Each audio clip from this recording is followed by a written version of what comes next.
Main characters: Kavi, 10 years old. A mischievous, curious boy from a vibrant Indian village, always dressed in a bright kurta and dhoti, with a red tilak on his forehead. Meghna, the burping cloud, a fluffy, giggling cloud with a face capable of creating weather chaos with her burps, rainbows, mini tornadoes, etc.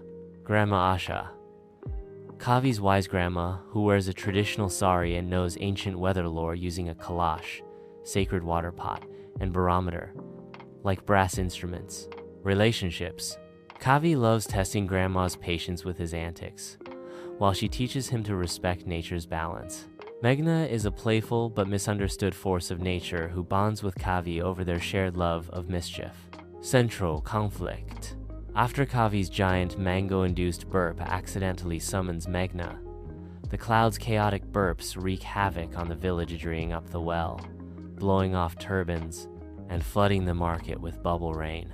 To fix the mess, Kavi must decode Meghna's burp patterns and learn how air pressure and humidity work, with help from Grandma's ancient weather tools.